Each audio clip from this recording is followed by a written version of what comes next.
right, commissioners, can you hear us? Yes. All right, we're gonna go ahead and call the meeting to order. Recording secretary, please take the roll call. This is Conservation Commission, Town of Newington, January 21st, 2025. Yes. Commissioner Anderson, Here. Commissioner Bashand, Here. Commissioner Conway, Here. Commissioner Ellis, Here. Commissioner Morris, Here. Commissioner Ostrinsky, Here. Commissioner Paskowitz, Commissioner Sadil, Here. Commissioner Wimett, Here. Chairman Zellick. Here. Okay, looks like we have a full commission. So Commissioner Ostrinsky, you'll remain as an alternate. You are completely welcome to participate in everything except for the votes. Going on to acceptance of minutes, approval of the minutes for the regular meeting of December 17th, 2024. Are there any corrections to the minutes that commissioners would like to make?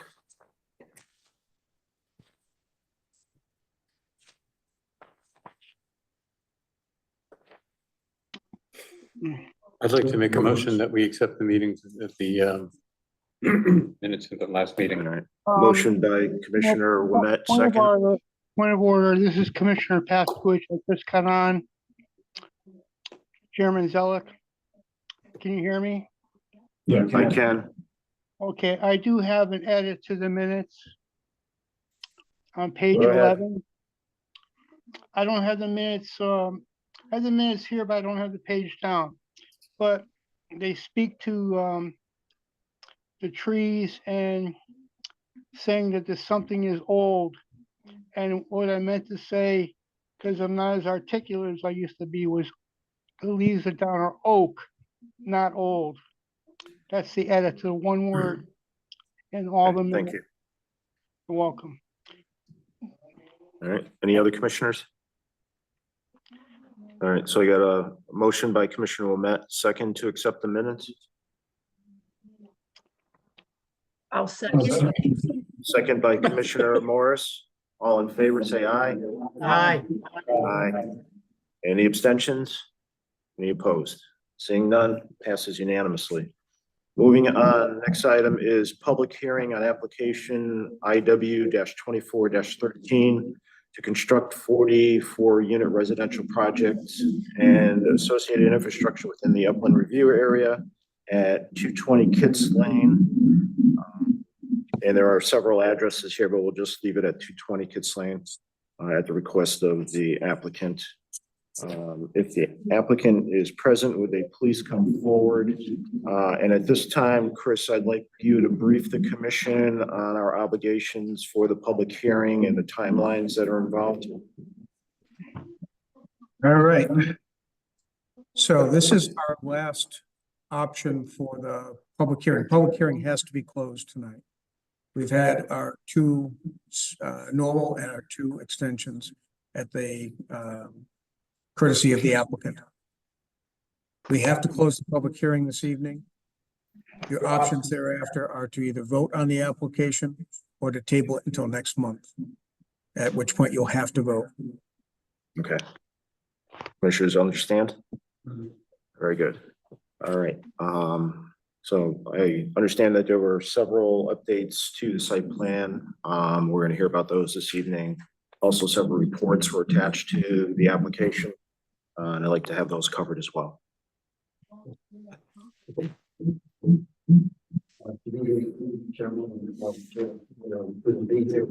work through sales processes and we'll give you a plan that meets all the concerns of both you and neighbors and the professional you hired. Company tonight by Ian Cole, who's on the Zoom. Marisol Jesse, if I can pronounce that right, the principal at Construction Solutions LLC. Education and building senior. Mr. Chairman, we can't hear anything. It's just mumbling. Thank you, John. Okay. Am I making? No, Are we being picked up? It's the echo. something to do with her audio. I don't know if it's my laptop, if it's the room, or if it's just, Is that microphone on the desk on? How about this? Yes, better. Okay, so before you begin, again, Mr. Snow, if you just identify yourself for the record. Oh, sure. Commissioners, I'm Patrick Snow, managing member of Kits Lane Associates, the applicant. And as I said before, in case no one heard, I'm accompanied by my soil scientist, Ian Cole, who's on Zoom, and Miroslav Krajewski, principal of Zuvik Infrastructure Solutions, who's substituting in for Daniel Ville, the vacationing and engineer you've seen in prior applications. So to review the process that we've been through, we started this application with a loop road that went surrounded the wetlands, and with 44 units that that we had originally proposed. The removal, some of the highlights of the changes we've done, the removal of the loop road, which revised the development area, which means all development area is now downgrade of the wetlands. We've removed any retaining wall, which we originally had presented in the initial application, which was something that this commission had thought may interfere with some water flow into the commission or into the wetlands. So I could say today that that has been removed. And as the water flows into the wetlands, now it will continue to do so post-development. The number of units, again, has been reduced, as I said, from 44 to 40. The snow storage areas we had identified, and to us, just so we were clear, we had some discussion on that last time. Snow storage means if we have to remove in a large storm, which we'll define as over 12 inches off of the roadway into some of these areas that we've designed. We've proposed a landscape buffer that would add additional protection to the wetlands, which does not exist today.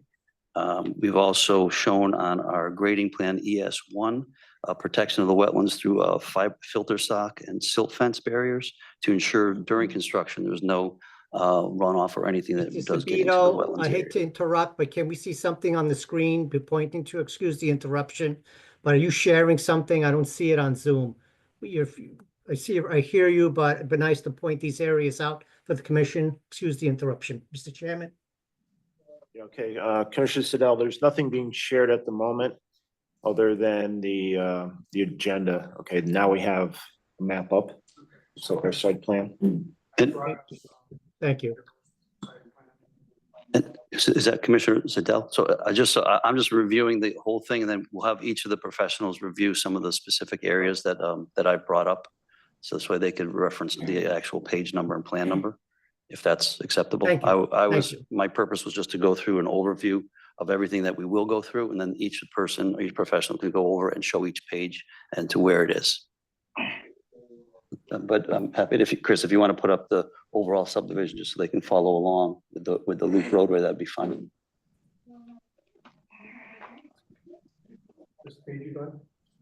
Yes, that's perfect. So that's where I was. The water flow into the wetlands will not change from the current state as it exists today, as with the elimination of that loop road. There's 2 hammerhead areas for turnaround, and the water from above as freely flows into the wetlands and out through the wetland area and discharging down onto Kits Lane. As I had started to mention, the proposed new buffer area was designed by our landscape architect. It's identified as LP1 once we get there. This planting area is designed to create a buffer that does not exist today between the wetlands and our development area. So we're in essence increasing an area that's an upland review area that is designed just to protect the wetlands from any runoff, and also introduce native plantings, which as Mr. Logan's report said, there's been some invasives. Our proposal is to remove those invasives and also replant the area, which over the long term should reestablish better than what it is today, this wetlands area. And with that, I would turn this over. I think if Ian's online, he could address. Oh, one other thing, just to list the items that you should have in your packet. You've got a letter from Ian Cole dated January 8th, addressing some of these same items I brought up. A letter from George Logan, which we received today. And for the record, and I sent this to Chris as well, we're in agreement with all 8 of his points to add to our application or condition if this commission decides so to approve. A letter from Dan Ville from Zuvik, dated 1/14/2025. And a letter from myself just summarizing this as well. And those are and then the plans dated January 2025 that have been revised. So those are the items we'll be discussing, and hopefully they're in your packet or in the record. Because I know we've started the process, and I just wanted to make sure everything is what we presented at the prior 2 weeks ago, on the 8th of January. And with that, I would turn that over to Ian Cole to summarize his response in his letter, if he can. Ian, are you there? Sure. Good evening, everybody. For the record, Ian Cole, professional soil scientist, professional wetland scientist. I am the soil scientist of record for this application. As Mr. Snow was discussing, since we last met, the application has made kind of some significant changes. Centered, I guess, globally, there's nine overarching changes, I think, that are important to highlight for the commission. One was the reduction in units, going from 44 units down to 40 units. Pat just talked about kind of the global, the big ticket item, the redesign of the loop road to this hammerhead configuration. That removal of that loop road preserves the wetlands water budget, impacts surface and groundwater inputs. It really keeps, listening to the commission's concerns, keeping the development downstream of the wetland, so to speak. With these big changes, you get a reduction in impervious surface. Basically, these modifications reduce the overall impervious surface by 20% from what was previously proposed. In addition, the upland review area disturbance has also been reduced by 30% with the removal of the loop road, those 4 units, and the retaining walls. As discussed, there's been a landscape buffer planting plan designed landscape architect that introduces over 13,000 square feet of buffering centered around the western side of that wetland. Mr. Logan, kind of on a little sidebar, Mr. Logan this afternoon submitted a letter of review. Basically, in his letter dated today, there's 8 items. We concur with his findings and take no opposition. One of the things of a point that he brings up in his letter related to the buffer planting plans, the planting plan proposed by the landscape architect requested 70 shrubs. Mr. Logan's comment was, if we could reduce the plantings from 12 feet on center to 8 feet on center and increase the number by 30%, is that something that we could do? And those are kind of concessions that we could absolutely do. So, the project was, as an order of condition, would be willing to make those changes. The planting plan is kind of discussed and shown in the details, also includes some seed mixes, and basically it calls out for 7 native shrub species that will be kind of added through that area. Now, the second item that kind of dovetails or kind of piggybacks on the planting plan is really the commitment to removing invasive species, along this area that's being proposed to be planted. Initially, we were committing to just only doing mechanical removals, because we thought that was the preferred methodology, just to not introduce any chemicals into the environment. But as Mr. Logan points out in his review letter, some of the species that are there, such as Japanese knotweed, are fairly persistent. And so, the project is committed to removing those appropriately. And, we would work with, the guidelines provided by the invasive plant working group.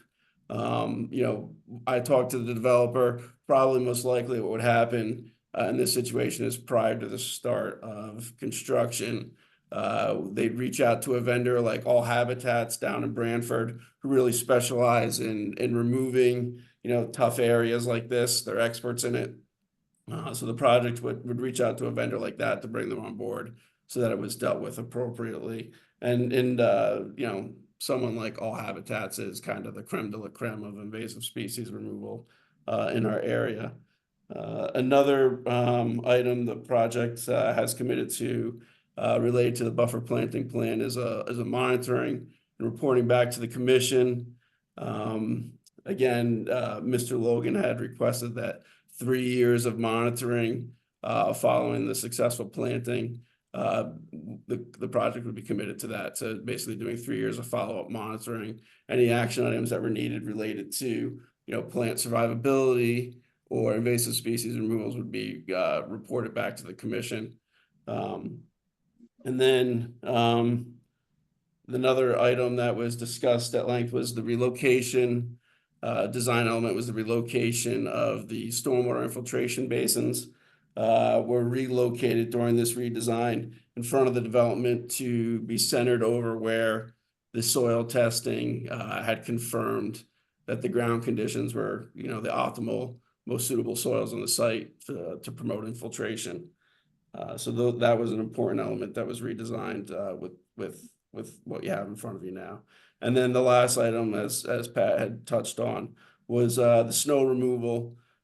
Basically, as we had last discussed, was to ensure that no snow for those significant events would be placed in the buffer planting areas or upgrading of any wetlands. And I believe Mr. Logan also had a comment related to that. I'm trying to find it at the moment, but I can't. But long story short, his comment was related to, again, similar to making sure that the snow was not, and that hammerhead location did not enter into the shrub plantings, and signage would be placed up to dissuade that from happening. And again, the project's committed to making sure that snow is not piled up in those areas. All right, so Ian is the wetland soil scientist, and he's speaking on your behalf, saying that you are committed to making these modifications. I want to hear from the applicant that you agree with what Mr. Cole is committing you to. Yes, I did. We reviewed that, Mr. Logan's letter in depth prior, and yes, I agree to everything he just said. Okay, now those modifications, Chris, were probably not appearing on this site plan as we received it, right? Because there are additional recommendations that REMA has made that the applicant is now committed to. All right, so with that said, we won't be able to accept another set of plans if we close the public hearing tonight, correct? You can accept the plans, but you can't continue them under public hearing. In other words, he can bring to the next meeting the plans that show the visions based on George's report. Mhm. And I believe you can't vote on that set of plans, even though you're hearing held on them because we're discussing them. Right, because my point here is I want to make sure we have this all tied up before we bring it to the commission for a vote, and that there are no modifications to it going forward. And then just point of information, since the report from George came in so late today, there's physical copy on each of your spaces. Right. Take a look at his 8 points yourselves. All right, so let me just poll the commission. Have you all had a chance to read the updates from Mr.? Yes. Yes. Okay, Yes. you've all seen REMA's report. Commissioners online, have you all seen the REMA report? I Yes, have, yeah, Mr. Chairman, but there was some note that we were going to get a packet delivered today, and I did not receive a packet today. No packet went out today. I sent you an email. Actually, my secretary sent me an email. Okay. I did see George's letter, so Beg your pardon? I did see George's letter. Okay, Okay. the other commissioners, Commissioner Siddell? Yes, I have. I've seen from Rima. Yes, I have. Okay, Commissioner Paskowitz? Commissioner Paskowitz? Commissioner Conway? Yes. Steve? Yes. Okay, great. All right, Chairman Zell, just one point is what I've worked with in the past, Chris, is because this is public hearing and information here should be for the public, is that if this commission decides to close the public hearing, that a new plan would not be able to be submitted. However, to keep that dots connected, typically what I've seen in the past and other times is they say, we accept or approve this application if that's the way this commission goes, with the condition that all of these points in George Logan's letter is acceptable. So you could check that, but it's been my experience in the past that nothing can be submitted after a public hearing closes. That is correct. That's why I'm Yep. trying to get this Yep. tied up. Okay. So Chris, I would need a condition on the, motion for approval that the applicant is obligated to, update the plans according to Mr. Logan's, recommendations that have been received today. Okay. So, we may have to take some time to draft that motion or that condition, right? You mean tonight or when you vote on Well- the application? Correct, when we get ready to vote on the application. Certainly gonna have that draft. And so my sense is we won't have that tonight. I did not prepare that motion. Right. Right, kind of unexpected, Yeah, but there is a draft motion page there for you as well. It does not Include that but we can condition. add that. right. All right, for Mr. Cole, I do have a question regarding the upland review area of disturbance. We're stating here that it's been reduced by 30%. Now, I remember the original number was something like 90.3% of the upland review area is being disturbed. And this 30% reduction, this is around the wetland area in the center of the property, correct? Is that what this figure is referring to? That is correct. So. Okay, the upland review- what about now, at the last meeting, Commissioner Bashant brought up the wetland buffer for the northern boundary of the property. There's a water course along the northern boundary, and we don't have a buffer area defined for that. And I want to understand what's the disturbance within that area.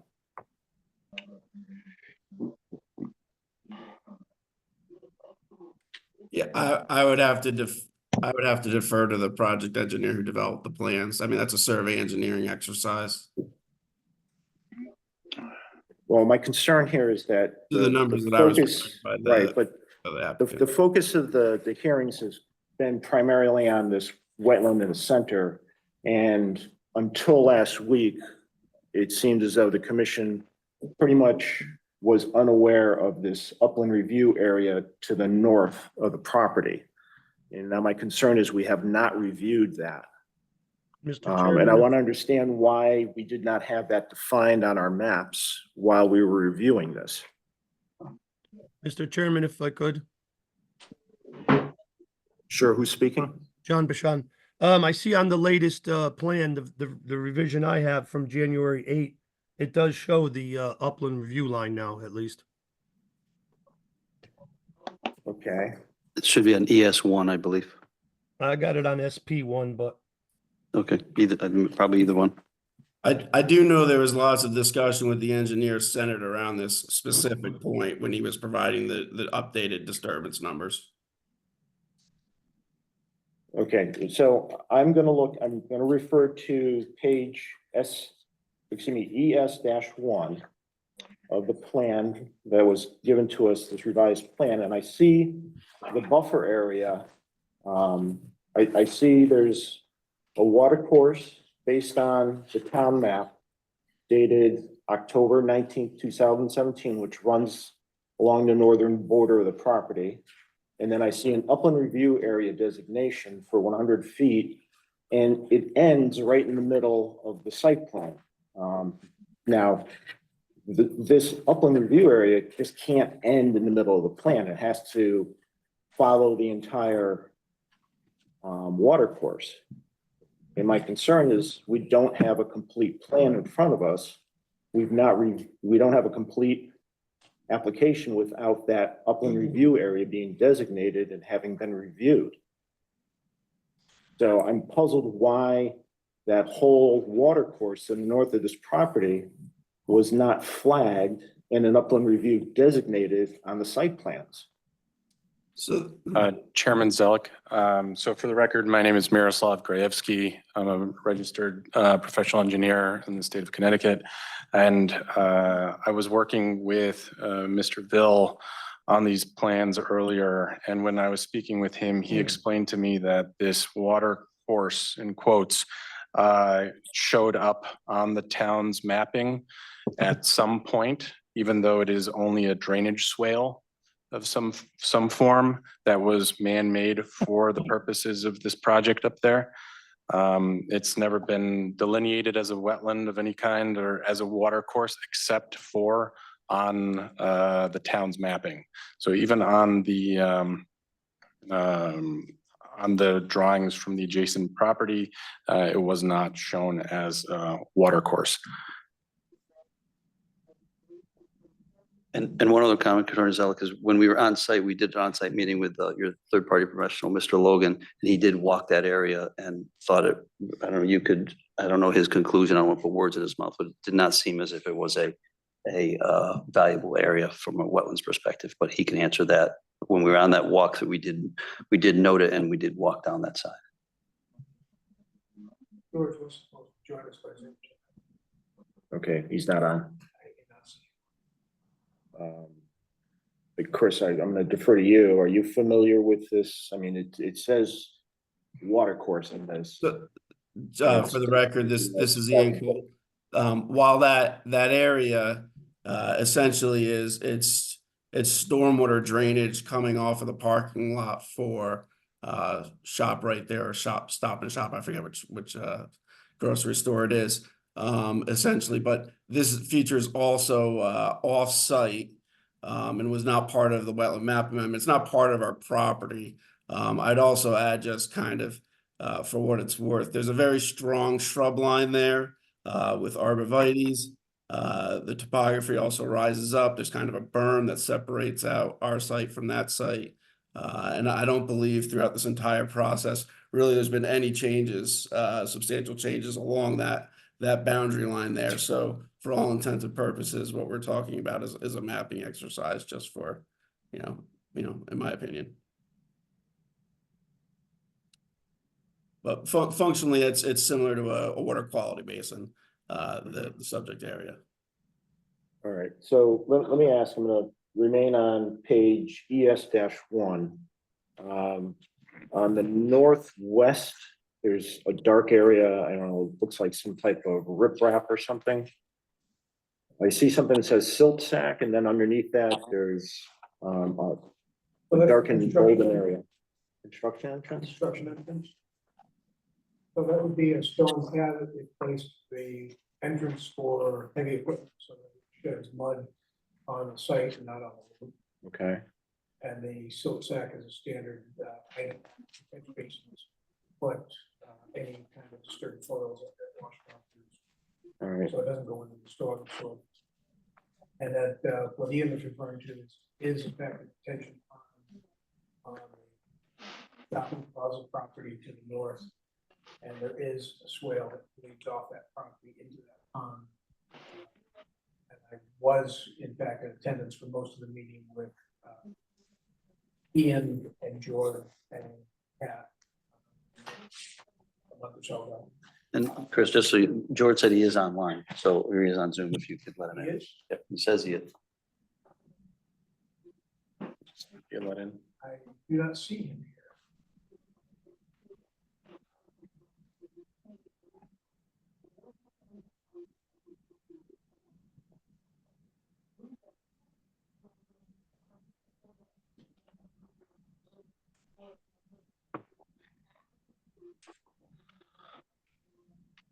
If he's on Zoom, he can probably leave and then get back in with a. George, if you are able, did you hear that?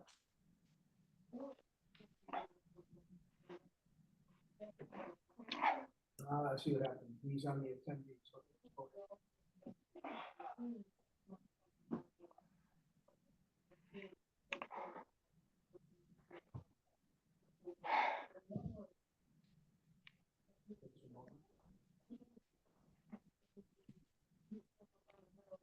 right, George, you're a panelist. Excellent. All right, so Mr. Logan, my concerns are, we have a water course potentially, the northern boundary of the property. We just kind of got our focus on this at the last meeting. There was a question regarding the upland review area definition. It kind of goes halfway through the property. The upland review area doesn't really follow along the water course. So with your observations, I'd like to know, are there any concerns about activities that might be occurring with this project that might impact that water course? No, as a matter of fact, I think it's just a mapping error. There is no water course there. It's just a mapping error. I don't know why it's there. It's, if anything, it's a very shallow swale. It has no characteristics of a water course. So I don't know how they got there. Honestly, I was really puzzled. I think we were all really puzzled. Okay, thank you. You're welcome. All right, so then back to my original concern, Mr. Cole. The area of disturbance for the upland review area being reduced by 30%. Do I take that to mean that the area around that central wetland now goes from 90.3% down to 60.3%? That's correct. That's my understanding. That's how I took the numbers. Okay, thank you. Next question I have is regarding the snow removal. Is that plan included in these documents? Yes, under LP1, go to that page. You'll see in the top right, there's a legend that shows in very dark gray, snow storage area. And you'll see that we've shaded 1, 2, 3, 4, 5, 6 different areas in that dark gray as the snow storage area. Okay, so my concern at the last meeting was the snow storage, storing snow between buildings 16, 17, 18, 19, and 20, and the other row on the other side, 38, 37, 36, 35, 34, 33, and 32, potentially creating a dam. You place the snow there.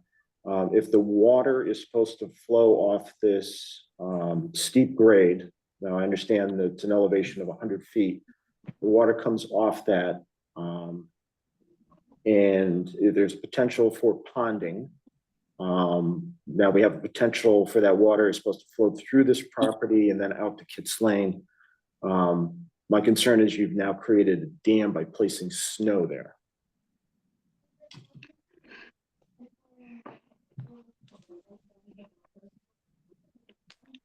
So I believe you'd be referring to then the discussion that Zuvik, Rima, as in Mr. Logan.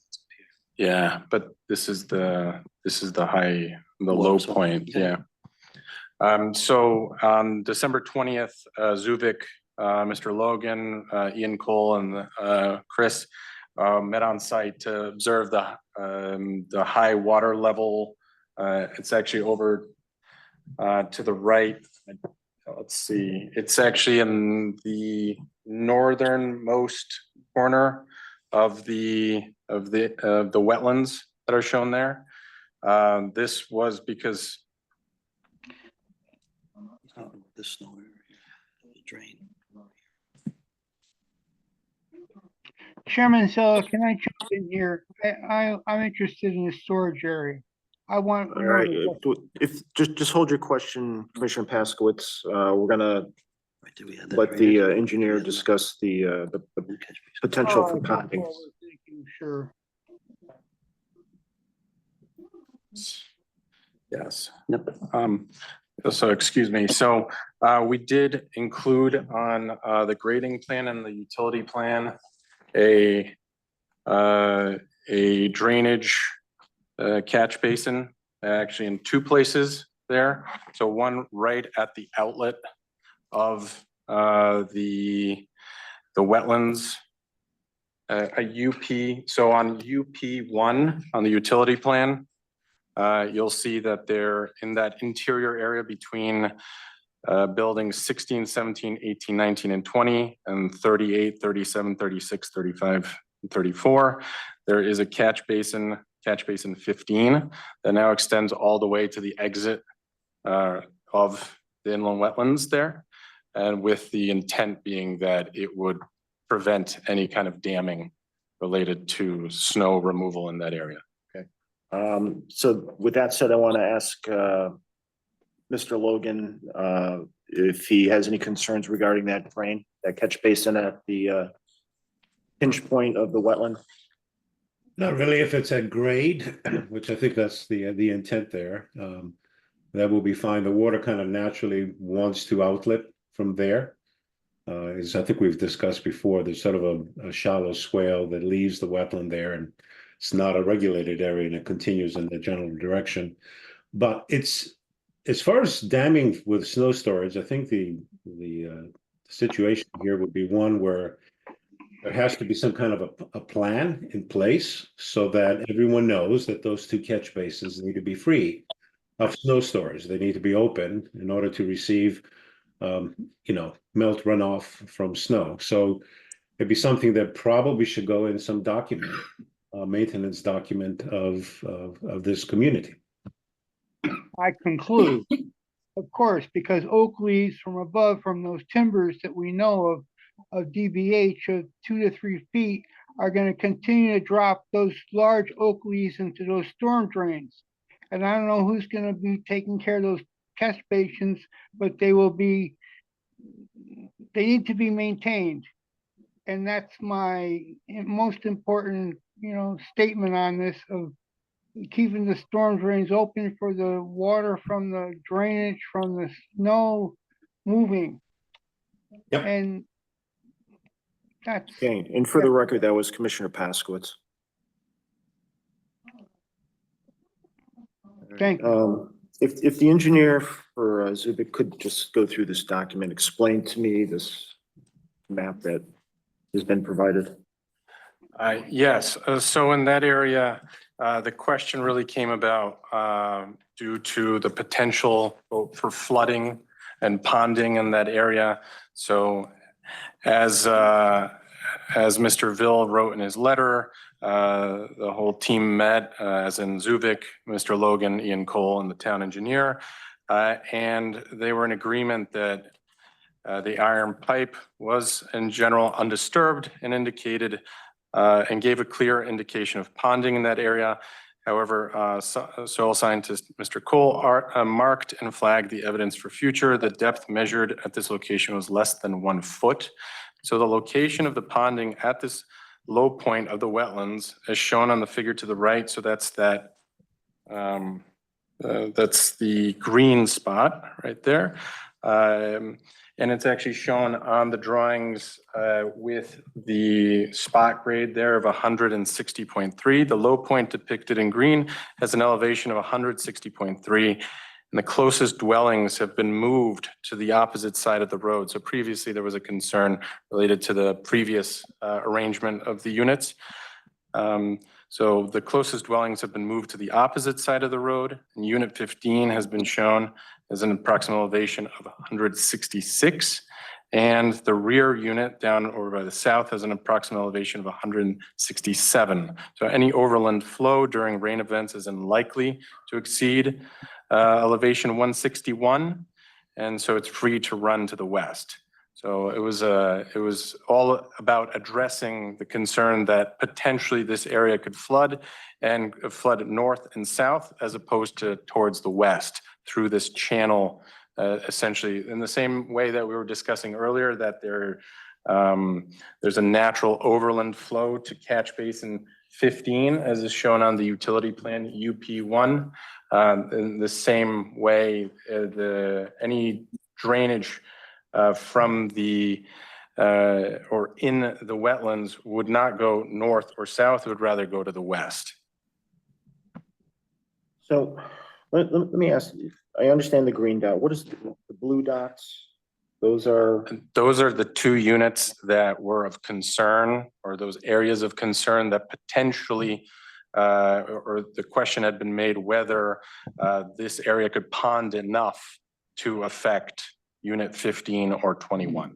okay, so you addressed my concern, you looked at it, and you did feel as though there was a threat to those dwellings from the ponding, But there was not. but there was not. No, because of this, this metal pipe demonstrating that, in fact, the total ponding was up to a total of 1 foot. So 1 foot plus 160.3 feet would be 161.3, which is significantly lower than the elevations of unit 15 and unit 21. Okay, and those calculations are based on that high water mark on that pipe that you observed. And I'm gonna speculate that that high water mark is just from normal seasonal flooding of the area. But I expressed at the last meeting another concern. What about 1,000-year storms, and you have steep slope, a lot of runoff coming down through this area? If your calculations are based just on seasonal flooding, my bigger concern is the threat to public safety in a 1,000-year storm, where you have this tremendous amount of water coming off this 100-foot grade and rushing right between these two buildings out to Kitts Lane. So that still remains my concern here. And if you have addressed that, you know, and if it's in here somewhere, just point it out to me so that, you know, my concern is addressed.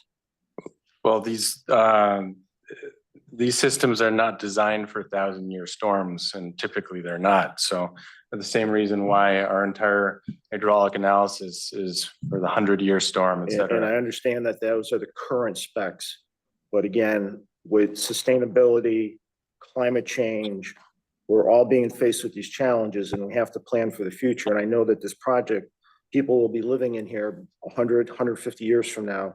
What are the stormwater projections for those timeframes? Chairman Zellick, if I might, John Bouchard.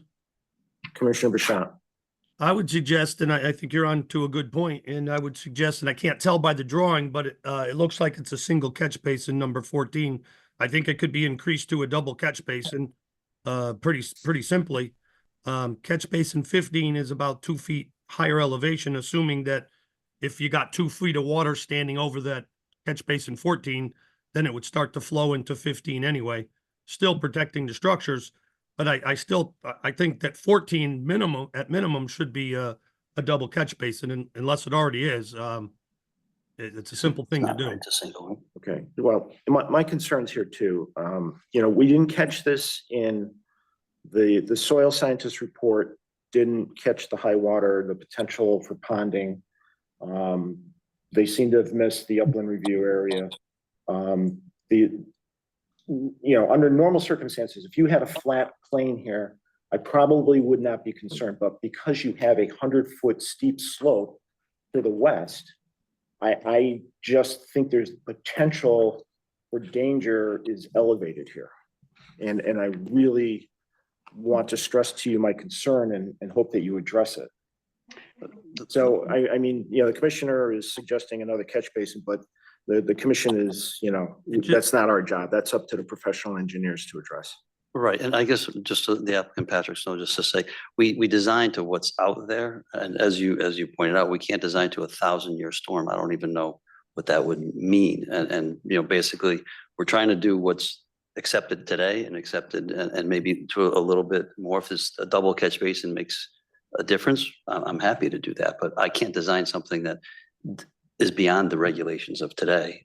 That's kind of where I'm not trying to be adversarial. I'm just saying that the point is we designed to the 100. We maybe go a little bit more conservative, but to get to 10 times that would be something that I don't think anyone be economical or be able to even project that properly. You know, and I appreciate your comments and I understand them, but I still have this.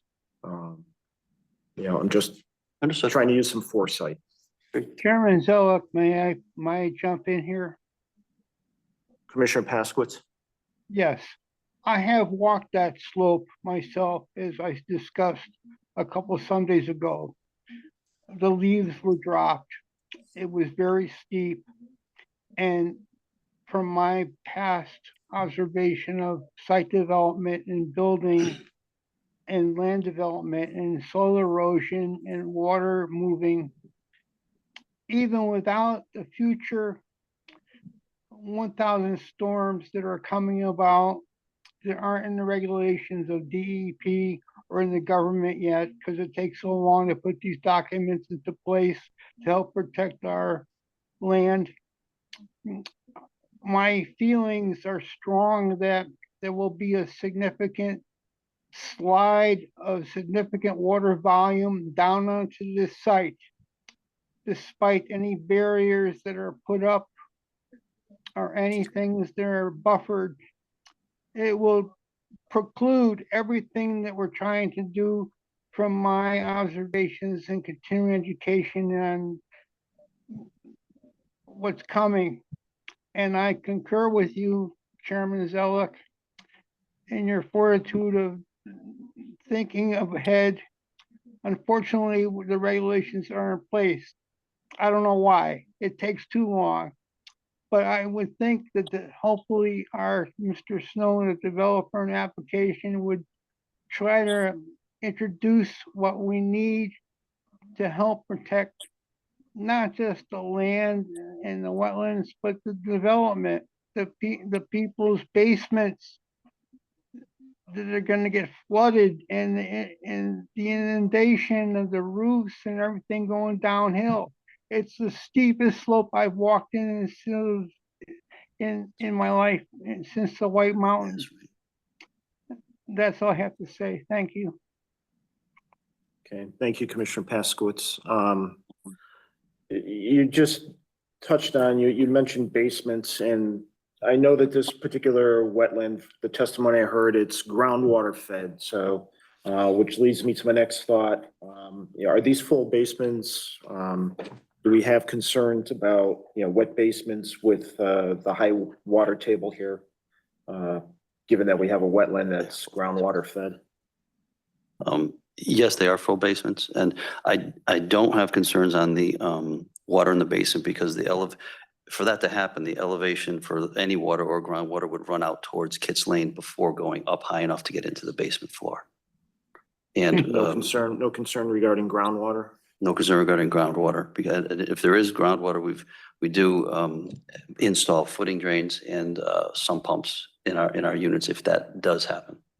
If we're gonna talk about sump pumps, I mean, that might lead us down another rabbit hole. Because you're now pumping water out of your basements and possibly towards the wetland or hopefully downstream, so. So we won't put in sump pumps then, how's that? But that would be a Again, I'm not precaution to gonna use, advise yes. on Yes. design. Mr. Chairman, if I might again, just back to the double catch basin. All right, At Commissioner Bashan. At 14, the double catch basin would not only, it would double the volume. It's basically just a single structure, but it would be the size of 2 catch basins. But it would also assist with the maintenance. So leaves, sticks, debris. If it did get washed in there, you have twice the buffer. Just for that, I think it's a simple addition. But Since Attorney, Chairman Since that Bashan, I is where have the no, majority of the water is going to be flowing off this entire site, is right across that. So Commissioner Bashan, I have no issue with agreeing to that as part of a condition to add a double catch basin to number 14. All right, As Chris, a are you precaution. catching these as additional conditions? I already have one. Okay. All right, other commissioners? Commissioners online, anything else? Yes, I do, Mr. Cl- Commissioner online, is that Commissioner Siddell? Yes, Go ahead, Commissioner. yeah. Let me shut this off, hold on. Can you hear me better? Go ahead. So, I'm quoting from the Zuvik report. About the three conditions here is, about the first flush runoff, the conveyance system, and the detention system from that report, from the Zuvik report. Can you explain that and go through that system with some, Mr. Zabito, can you help the applicant here and graphically show that on the map? Those three items that were from that report? Could you repeat could you repeat the question? Or the There was a request? report from Zuvik, January 2025. It was the summary of hydraulic analysis. And on page 4, he lists 3 items here. Install water quality structures to treat first flush runoff. 2, provide stormwater conveyance system to deliver runoff from the site into a town-owned system. Item 3 was the stormwater detention system with a controlled outlet structure designed to meet limit flows. Can you expand that and showing that on the map, what that all means? And Chris, can you provide some pointers, just help the applicant out? UP1. Right, so, Yes, so UP1. we're UP1, talking Chris. about the hydraulic summary? That's correct. Well, No, No. Chris, bring up So- UP1 and okay, go ahead. yeah, Commissioner Siddell is referring to page 4. There are 3 items outlined. Yes. So again, the intent of the proposed design is to install water quality structures to treat the first flush runoff from the sites and detain additional volume prior to discharging to Kitts Lane drainage system. Structures are sized to contain a first 1.3 inches of runoff from the site for water quality, and then provide a stormwater conveyance system to deliver runoff from the site into the town-owned systems to the west, while matching and actually reducing existing peak flows. So if we look, You have a pointer, Here- sir? Do you have a pointer to work with the system there so you can show that, zoom in on the map, Chris, and then show what's going on here? Help the applicant, please. so right on the left side of the drawing, there's a particularly dark manhole called CB1 hydrodynamic separator. And it's behind units 1. It's on the main driveway to the left of units 2 and 1 and 40 and 39, right in the center of Kitts Lane, or in the proposed driveway. Mhm. Right there, we have a hydrodynamic separator. And that hydrodynamic separator is supposed to essentially remove the majority of the debris from that first flush.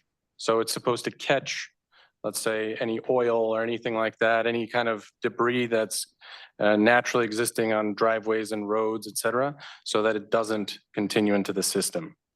From there, the water gets routed into these underground detention galleries or underground detention structures, 2 of which are to the north, behind units 1, 2, 3, 4, 5, and 6. And then 1 that is to the south, behind units 40 and 39, called detention structure 1. And so all of these are all at the same elevation. The idea being that this is able to detain the peak flows, the highest runoff speeds, slow it all down, and then as the peak flow has passed, it's able to infiltrate into the groundwater, into the soil, as well as go off into the main system off of Kitts Lane. Did I answer the Yes, thank you. Commissioner's So question? basically it goes in there and it percolates before it goes down into the stormwater from the system from the town. Exactly. The intent really is to have the majority of the water percolate into the soil, and only whatever is over the maximum quantity does it then go into the town system. But that's far after the main peak flows. Okay. So that handles 1, 2, and 3. Okay.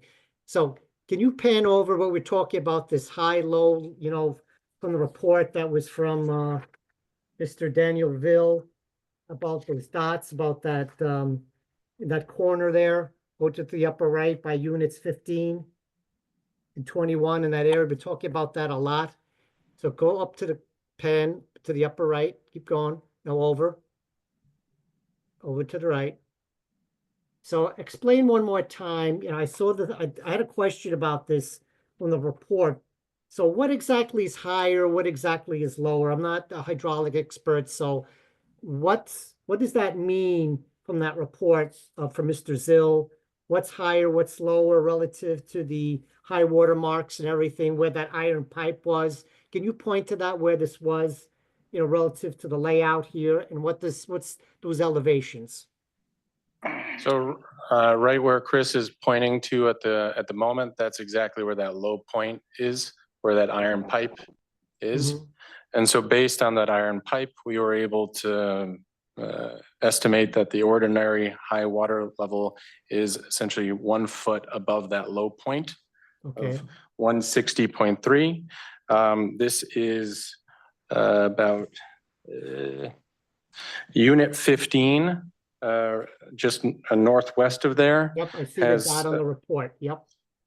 Exactly. Unit 15 has an approximate elevation of 166 feet. So we're It's talking about 6 feet higher than that other point, the low point, about 6 feet above that. exactly. And so the idea is that any overland flow during rain events is actually unlikely to exceed elevation 161 and is free to run to the west. So essentially, instead of there being any possibility of impacting unit 15, it would really only flow to the west. Okay, I see those dashed lines there. That's potentially would be the flow line without water. You follow what I'm saying? Yes, to, Yeah, just a little to an extent, yes, yeah, because more roughly. those are the proposed contours essentially. So the idea is that the water even up there would flow downwards into the wetlands Into and the over wetland. to Gotcha. the west. Okay. So can I get a clarification? Are those proposed elevations or existing elevations? Which ones?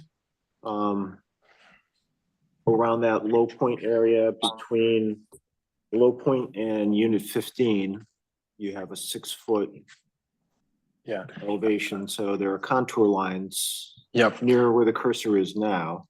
Yes, so those are the proposed elevations or proposed contours. If we go to the grading plan at GP1, we'll see in that exact same area. So you're actually conducting activity in that area right up to the wetland boundaries. Yes. Soil disturbances and making contours. Yes. And for that reason, there's the double system of silt fence and silt sacks or socks. I'm just going to express this as, I'm not an engineer, but I'm going to express this as a reasonable man. I don't understand how you can do this kind of work, this kind of excavation, this kind of building so close to a wetland without impacting it, disturbing it. So, make me feel comfortable that there's no impact to the wetland here. Because as a reasonable man, I look at this and I go, there's no way you can construct this without impacting the wetlands. Totally agree. Commissioner, that was my question. Okay, Commissioner Anderson. Anderson. Yeah, I mean, my concern particularly was the turnaround on the southern side. Looking at this grading plan. Now, excuse me, I didn't bring a scale with me today, so I can't tell the distance between the end of this grading and the wetlands. But my concern with the heavy construction equipment coming in. And, again, I work for the utility, but we're partially a construction company. I know the damage that some of these heavy machineries do. And I'm just thinking to myself, how are you gonna how are you not gonna disturb these wetlands when your grading plan is, was that 5 feet 8 feet? Well, the reality is that these grades here, right along the wetlands boundary and where we've shown our silt fence are really for representational purposes, because in that area you're not really doing any actual work besides smoothing it out. You're essentially working on the road. The equipment is working on constructing the road, and they're really just smoothing out those areas to blend them in. And that's why you're able to work typically up to those silt sacks and silt fences without any issue, because you're not actually installing anything or removing serious material. In our industry, it's a pretty standard practice. So, Commissioner Anderson, I agree with you. There's no smoothing around any land movement with heavy equipment on any commercial site or any residential site. As I have seen as the building official in the state of Connecticut for over 30 years. And for the record, that's Commissioner Pasquich speaking. Right.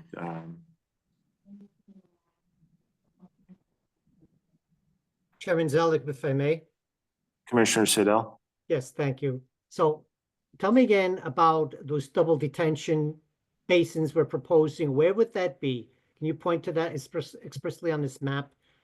And how is that flow from the wetland getting down? That would be down there on the west over there. So all that water out of the wetland would flow in between that corridor into that double catch basin. That looks a little under-designed to me, just by naked eye. I mean, if all that water goes into the wetland, at some point, it's got to make a movement to the west if it under a heavy rain, right? It's coming out of the wetlands. Right, and down that corridor in between units 16, 19, 38 to 33 there, it's going to flow through there, right? Well, there's actually now we've proposed a second. There's another catch basin where Chris's cursor is, and then there's a double that which Commissioner had asked to put a double in. So we have a single and a double in that general area. Okay, that's would be what he's circling right now. That's where the double catch basin would be. Correct.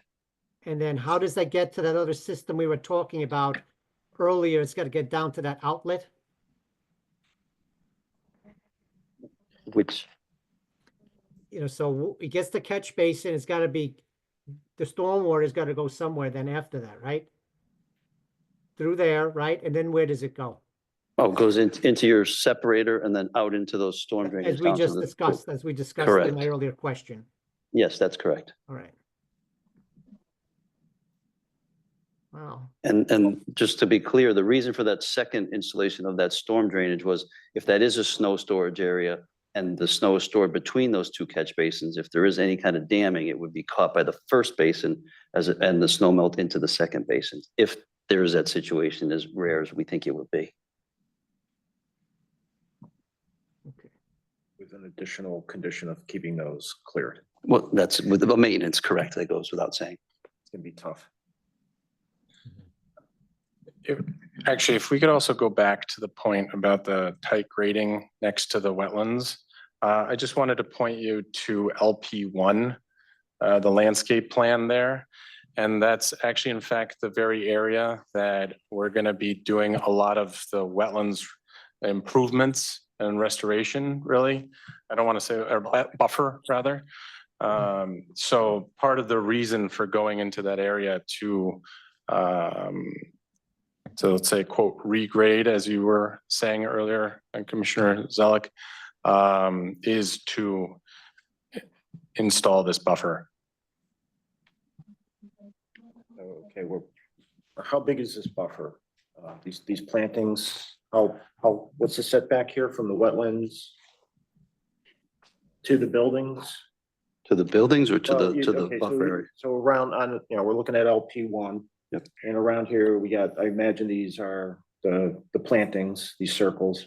Correct. I mean, that's, to me, it looks like a very, very small, thin buffer. But go ahead and tell me, how wide is that buffer? Could scale that. Well, there's two parts that the buffer is going to become a little more dense per Mr. Logan's letter. So when we've agreed to increase the plantings there by going by Mr. Cole's calculation of approximately by 30%.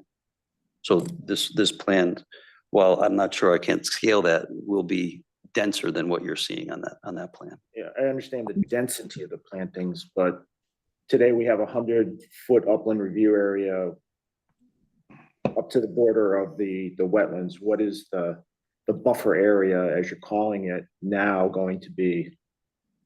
That buffer area is going to be 13,309 square feet. But just, no, not total square footage. I want to know the linear footage. The edge of the bit to the wetlands, what would your distance be? Saying the edge of the road to the edge of the wetlands and something like that, if you can scale that. And also keep in mind that that's a landscape buffer that does not exist today. And in that area is an invasive wetland species that are basically taking over the wetlands. But it's, you know, according to the National Wetland Survey, this is considered a wooded wetland. So it's completely vegetated today, completely buffered. Now we have a T-shaped turnaround here. And as Commissioner Anderson is pointing out, we have a small buffer between that turnaround and the edge of the wetland. The question is, how big is that buffer now? What's linear footage, you know, from the road to the edge of the wetland? Approximately in the area of the T-shaped turnaround, we're talking on the order of about 30 feet. 30? Yes.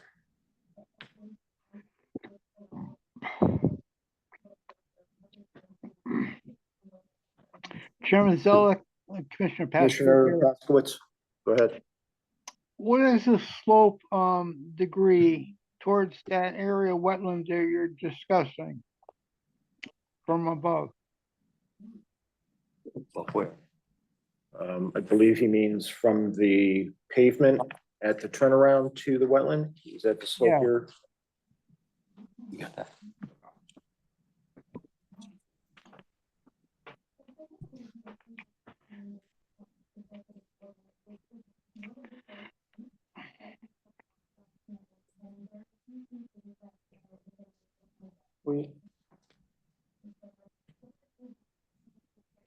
And above the wetland, above the road.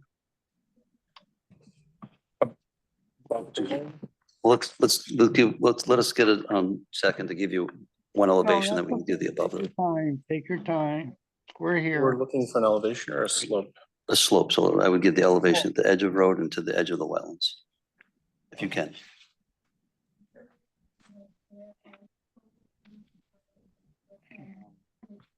From the edge of the road here Mhm. To the edge of the wetlands, so it's 165 and at the bottom of the wetlands, or to the edge of the wetlands. Gonna be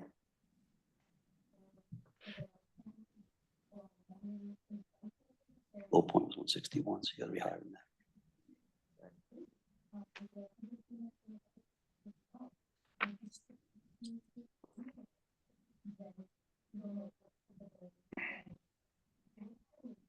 talking about 163.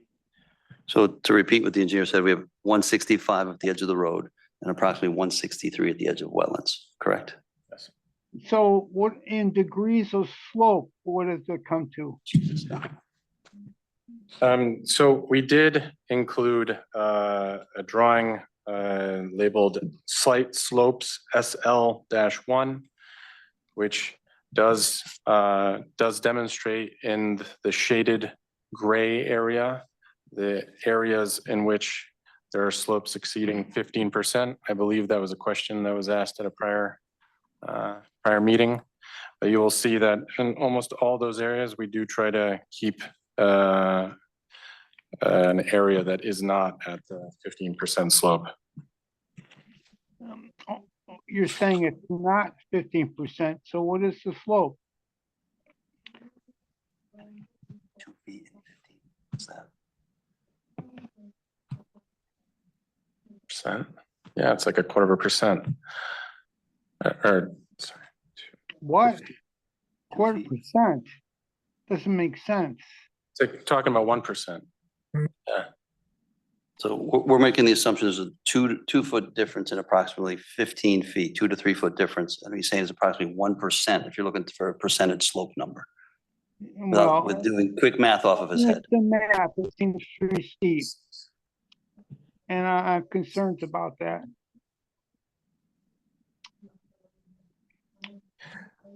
For this very reason, these areas are being seeded with wetland type grasses, et cetera, Okay, that are able to let's stop right withstand. there. You know, you talk about seeded. I've been around seeded graded places in concentration in my venue as a building official. And if the seeded mix isn't taken, and seeds take time to introduce to be planted, it doesn't introduce the immediate impact of storm. It does not impact the immediate storm. Seeds are just growing over time. We're talking about storms coming significantly more now than ever. So this is not to me to be a significant value of what you're proposing.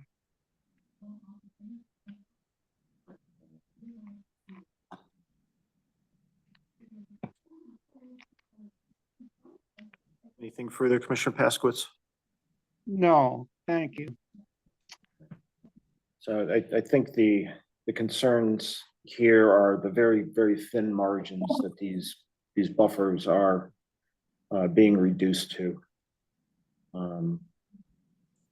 Again, we're going from a completely wooded, woodland, wetland to 60% of the upland review area being reduced, removed, disturbed, and a very small margin being replanted. So those concerns have been expressed, and I do want to bring to the attention of the applicant, our regulations do protect vegetated buffers. And you should probably read section 6.3 of our regulations, as we do establish protection for those buffers.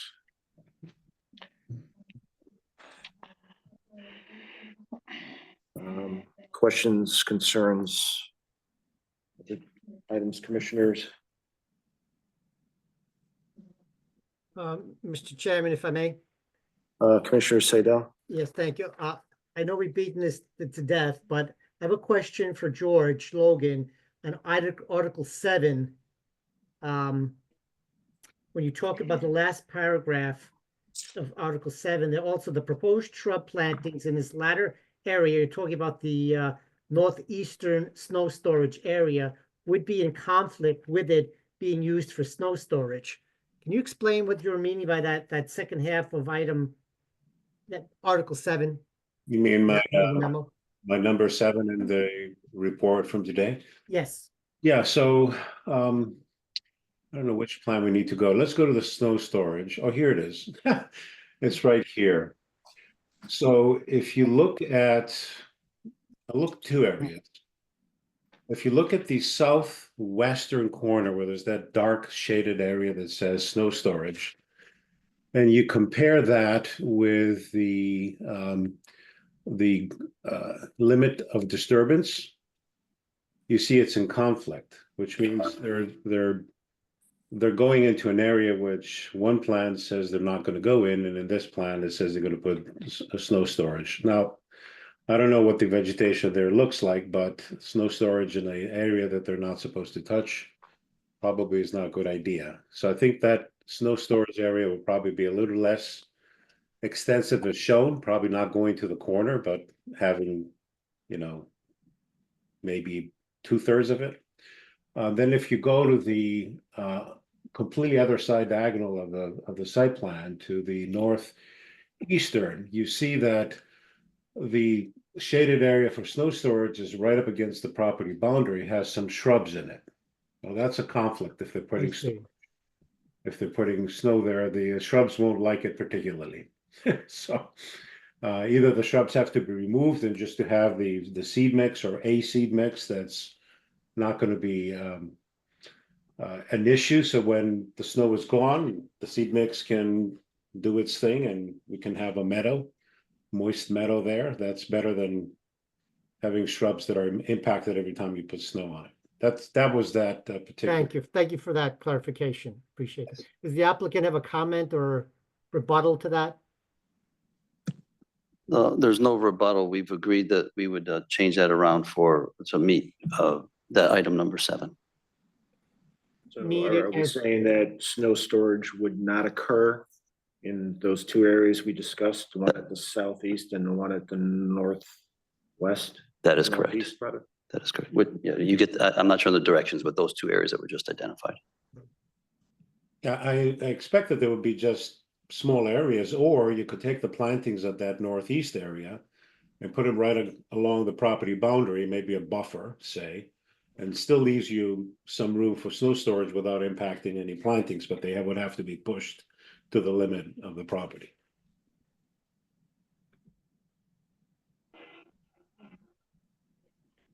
Thank you. All right, so I just want to get this out there, Mr. Snow. I feel as though there are so many minor tweaks that still need to occur here that we're not going to be able to tie this up like we wanted to make sure that, you know, we have an application that we can vote on. So I don't know what we can do about this. I don't see us, I mean, all these little tweaks that we're making, I think this is a very big challenge to condition those. So I think what you're trying to ask is for the applicant to withdraw this application and resubmit with these items of discussion included on it. We're having to go to a vote. As opposed to conditioning them or something else, right? That's the ask. Right, I think what the chairman's asking is that you have a lot of little things to incorporate and without a public hearing. So we have to close the public hearing tonight, and he wants to continue discussing your revisions to the plan to accommodate these items we've been discussing. And the only way I see that we can do that is voluntary withdrawal of the application and then reapplication without bias. I am going to make another comment too, that I am very pleased to see all the modifications that you've made to date. You've been very cooperative and very accommodating to the commission. I didn't want to go as far as suggesting the withdrawal, but if that's what makes sense. We could do it because we're at. Yeah. This is the last. I just see it as a challenge for us to try to condition this with all these small tweaks. As just to throw something out there, is there time for a special meeting?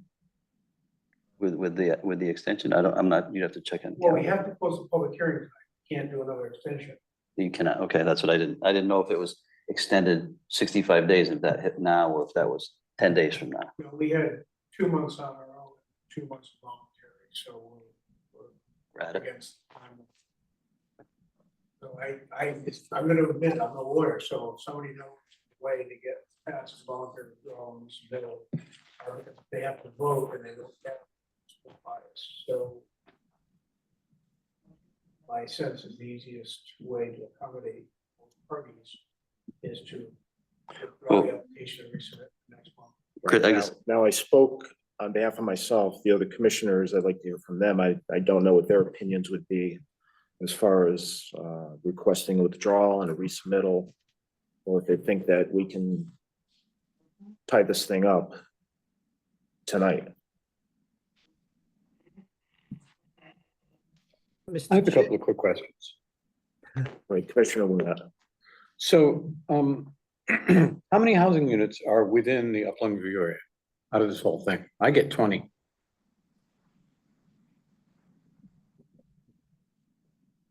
How many what?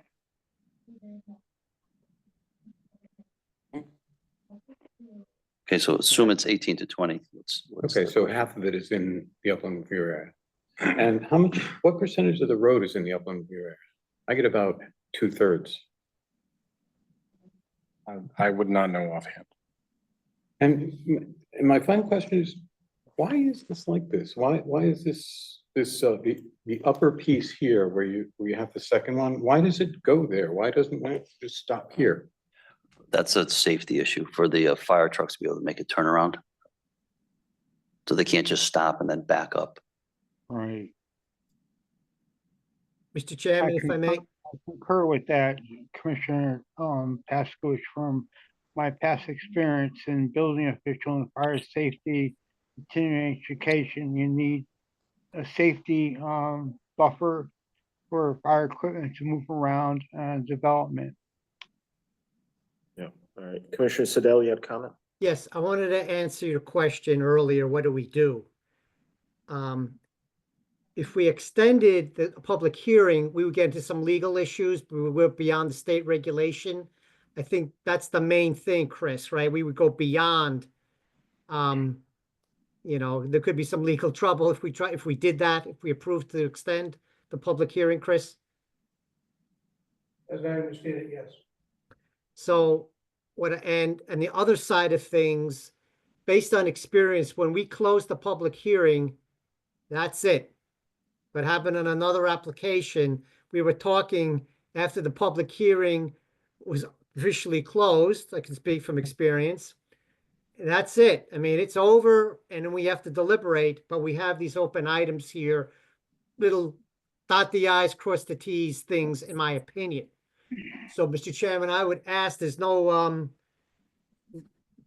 wrong if they can close the hearing, resubmit next month, and we continue the discussion. That would be a way around this little legality here. And when we get this, everything is answered and there's no more questions. And then we vote and everybody's exhausted their concerns and they've been addressed. And even the conditions have been addressed. The applicant knows what the conditions are. So there's no surprise at the end. Hey, we sneak something in here after the fact that the applicant didn't agree to. So those are my 2 cents. If there's nothing, embarrassing or anything, to close it, reject, and then resubmit next month and another, we do that all the time when applications come back, right? To Yeah. resubmit and continue on from the prior application. So, Right, so Commissioner Sedell is absolutely correct. He speaks from experience. He knows that once a public hearing is closed, we accept no more testimony, no more evidence. We have to base our vote on the record that's been established. We go into deliberations. We don't hear anything else from the application or any other experts.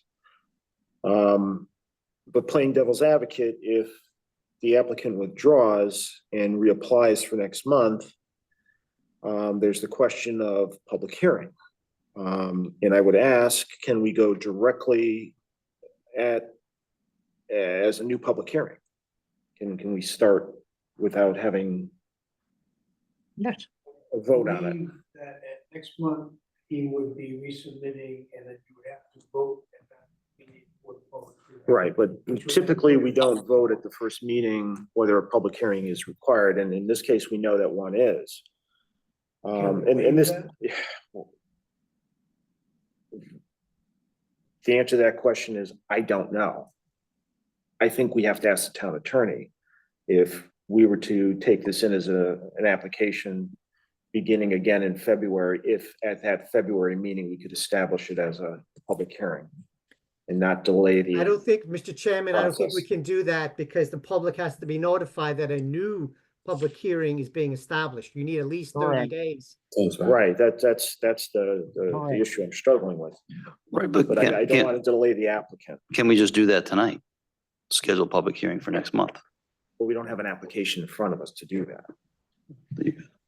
Yeah, you have to withdraw this one. Yeah, well, no, I think what I'm hearing is they're saying, close the public hearing on this application, not take any action, but wait for the submitted new application, right? Is that what they're saying? Let me throw this out there. Now, we are going to talk later about a special meeting to accommodate the other application that has been. Okay, so. Did we receive his application at that meeting and set the public hearing? So with that, I did a little bit of research for special meetings. And according to our internal procedures, as soon as I can find this. All right, for special meetings may be called by the chairman when such meetings are deemed necessary to the interests and welfare of the town, provided that such meetings are posted in the town clerk's office not less than 24 hours. And it goes on a little bit, with the requirements, but it's in the interest of the town, interest and welfare of the town. So if the mayor was to come to me or the manager and say, listen, we need the Wetlands Commission to conduct a special meeting. I mean, that's our purpose for the special meetings is for the interest and welfare of the town, not necessarily the interest of an applicant. So I'm going with that. I want to make sure we're doing this the right way. Well, I've got a call out the date different. Suppose I can bring it up. Yeah. I guess what I'm hearing, so we don't have to deliberate this, if we could, for me, we could just revisit what items you have open. So no matter what, if you close a public hearing, we could do that. And then I could, if it's resubmitting at the next meeting or resubmitting at a special meeting, however that works out, I mean, that's fine. But just so because we talked about a lot of things, so I'm clear and I don't miss anything. So Can we just review what this commission or feels is open at this moment in time, and I can make sure I get some good notes. I'm gonna defer to Chris, because I know you've been putting together a list of potential conditions, these items that we want to address. Beyond the obvious 10 standard conditions. There's the agreement to George's 8 recommendations. Okay. There is the maintenance plan for snow storage, which Commissioner Paskowitz should also Mr. include. Chairman, it's also the 3-year monitoring. That would be a condition. That's not a standard condition. That's on George's letter, I believe. Yeah. It's item 6. And the double catch basin, catch basin number 14. So those are certain conditions. Take from the conversation here. I think also you need to consider the grading in those areas greater than 15% to see if you can mitigate that somewhat. That was just my opinion. I heard that as well. Then the other one that I thought I heard was something with the storm drainage maintenance. Did we need a storm drainage plan? I threw that in at the end of questions about such. So in your maintenance plan for your snow storage, include in your maintenance plan a storm water system cleaning. Okay, so all right. So the maintenance plan is the main thing, and then it's snow storage, and then catch basin maintenance underneath it. Both those subjects. Got it. Yep. I did see that you had some maintenance comments. Yep. Chairman Zellick, was there anything else that you? Those are just 4 items, and that's, or I mean, 8 plus the 4. But Anything else from the commission that we might have missed? Mr. Chairman, if I may. Go ahead, Commissioner Bashan.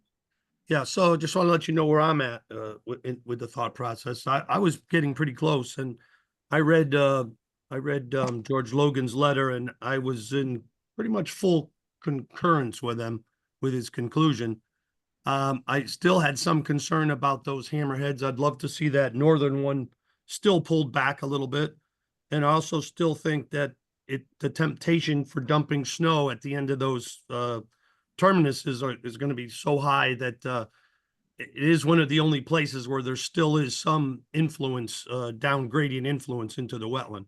But for the most part, again, I concurred with George on that we removed 11 dwellings from the upland area to the east, and probably a couple hundred feet of roadway. And I thought that was huge. But I'm not opposed to your other concerns here, but it seems like we're getting pretty close. It just seems like quite a burden. But I would have a question for the town engineer. This is written in stone that even if the applicant asks for the extension or approves an additional extension, there is no further extension option here. So the statute says that you can have the two, at our request, two voluntary, at his request. It doesn't. I'm sorry, I say- can't hear you, Mr. Engineer. I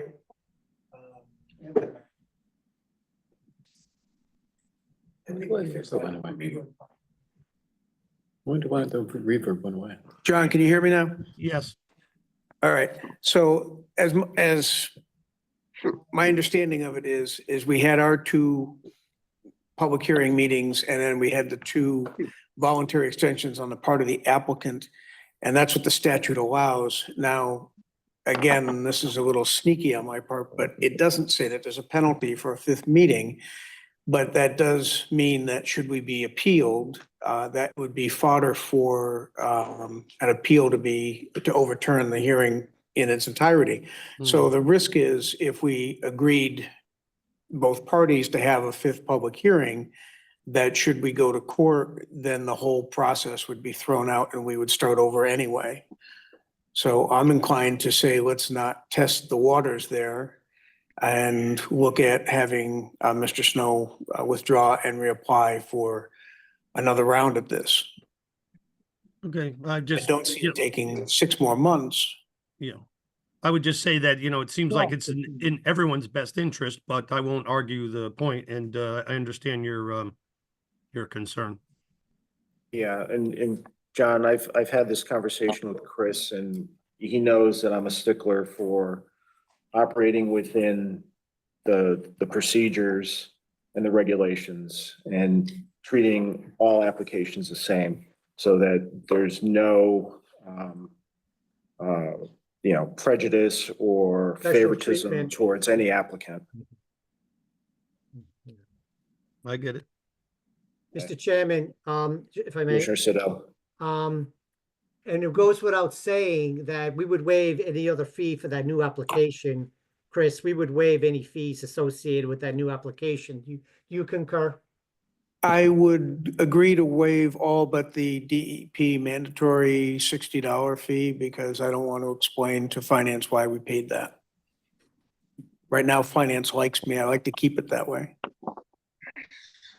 Is the applicant acquiesce to that fee? Yes, $60. Yes. And when we have that other hearing, all the new material have to be resubmitted. We can't do a reference, or all that evidence has to be carried over to the new hearing. I'm talking logistics here, Mr. Chairman. Chris? I think the way we would approach that is we would start the new application with the cleanest set of plans. Not to say that we forget everything that's happened up till now, but that we take the current cutoff, so to speak, and say, okay, we've got this revised set of plans that we're working on, and we've got the current soil scientists' reports, George's and Ian's, and we've got the current hydraulic report, presuming the storm drainage system doesn't change. And we go with that, and we just say, okay, everything that led up to here is Right. part of the history record, not part of the current record. Right, be the latest and the greatest, Right. basically. Okay. So the applicant has the option to withdraw, or we try to tackle this based on the record that we have, and we stop working on any other revisions. So I'll That's a pass. tough one. I know, That's a it is hard tough one, I'll huh? pass it over to Mr. Snow. You don't have to decide right now, but we do have to close the hearing tonight. You have to close the hearing, and then we will take this up in a few minutes under old business. But So- then let's go with the worst case. If it's denied, what happens then? Well, you could request that, and the commission probably won't vote on it tonight. We will have to the next meeting to vote on it. Potentially could withdraw then, but I think you lose a month if you don't do it tonight, right? I agree. If you wait until next month to see which way the wind is blowing, based on your revisions to your plan for, well, you can't submit a new plan, right? You can only put conditions on it. So if you wait until next month and you are denied, then the next chance you would have to apply would be, I believe it's 6 months from now. Again, don't quote me on that. That's just my understanding of the time frame on a denial. It has to do with a substantial Substantial period. change, which we'd have to define what a substantial Right. change would be, right? So trying to avoid that 6-month delay would be to, between now and next month, withdraw and then reapply. Or I could withdraw at any time in between, correct? Anytime between now and next month, yeah. Yes. But you want to get your application in within 2 weeks, so you get Correct. the 15. So if I could request then the commission to just close the public hearing and then give me just next week, I'll either have new plans or withdraw or whichever way we go there. That's the way I'm leaning. I just didn't want So to. we're leaning towards not voting on it tonight and postponing the vote until the next meeting and give you the opportunity to either submit, or, you'll have the opportunity to withdraw and submit a new plan. Correct. And the new plan has to be submitted 15 days prior to the next meeting.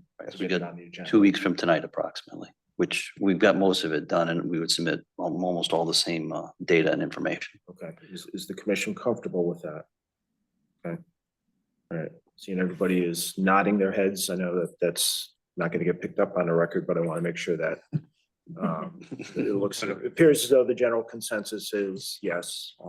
We will waive a vote this evening, but we will go ahead and close the public hearing on this and give the applicant the opportunity to withdraw and resubmit. Okay, all right. Just for the record, Mr. Chairman, was there anyone online besides us or in the room wanted to Yes, testify? very, very good.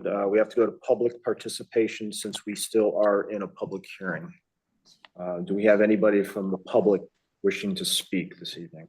I don't see any hands raised. There are 3 attendees online. One is a phone number, one is a gentleman named Dean Coelho, and one is the town planner. And then everybody else is a panelist, and I do not see any hands waved on this little menu bar here, dashboard or whatever you call it. So I don't believe we have anybody from the public who wants to comment at the moment. Okay, thank you, Unless Commissioner, any for of the those audience guidance. wants to comment at the moment. All right, Chris, do we have on here the motion to close the public hearing? I believe it is, yes.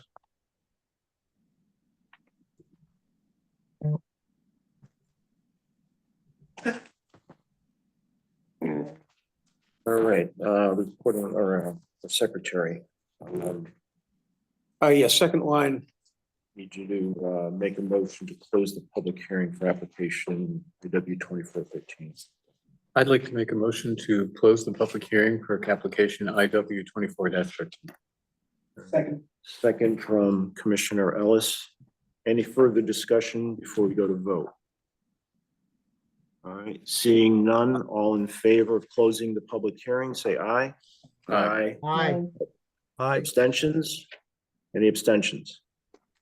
Any opposed? Okay, motion to close passes unanimously. All right, we now move on our agenda. Commissioner Zelik, just so I'm going to leave it, there's going to be no vote or anything for taking this application. Okay, Correct, that was we will, our agreement this evening. yeah, we will see you next month, one way or another. All right. Thank you, guys. Thank you so much. Moving on to public participation on non-agenda items. Any member of the public wishing to speak, please come forward. Seeing none, anybody online, Chris, members of the public that want to speak? Let's see if we've got any new hands up. So all of the non-panelists, except the town planner, have left the Zoom meeting. So the answer to that is no. And I think that, All right. yep, George has bailed out on us too. All right, next item is new business, and this application IW 25-1 was given to our administrators on the 15th. It was received.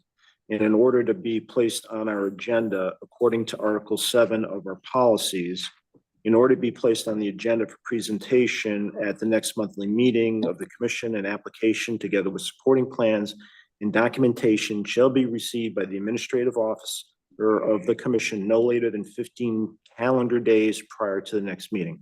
So the application was not received on time, so we are not going to hear that this evening. And Chris has notified the applicant that they can present at the next meeting. But then there was also some discussion between Chris and I about accommodating them with a special meeting. But as I said earlier, special meetings are really for the interests of the town or the welfare of the town, and I don't see this particular application being either of those. It's kind of a gray zone, in my opinion, only in that.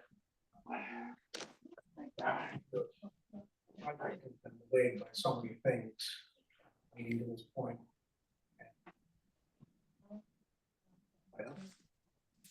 No, by everything but us. I mean, initially by planning and zoning 6 years ago, when they were denied, and then there was a lawsuit and they lost, and the project went forward. And then the last delays had to do with supply chains, no transformers, gears, electronic stuff. So no, not directly by, certainly not by this commission. Right, and I'm not about to inconvenience the commission by holding a special meeting, just because there are delays outside of our control. This is, you know, if we were, you know, part of the delays, then I would certainly consider accommodating them. But I don't see holding a special meeting during the month to accommodate an applicant just because they have other delays. It's really, again, as I've said, not in the interest of the town or the town's welfare. Totally agree. Okay, very good. Moving on, then we go on to old business. Again, application IDW 24-13, the construction of the 44-unit residential project at 220 Kitts Lane. And as we agreed with the applicant, we're going to table this. So I'd like to get a motion to table the application. I'd like to make a motion to table the applicant for 220 Kitts Lane. Good. Motion made by Commissioner Omet, second. Second. Second by Commissioner Anderson. Any discussion before we go to vote on tabling this? All right, seeing none, all in favor, say aye. Aye. Aye. Abstentions? Opposed? Seeing none, motion to table passes unanimously. We'll move on now to public participation on agenda items. Any member of the public wishing to speak? None in the room. None online. Anybody online?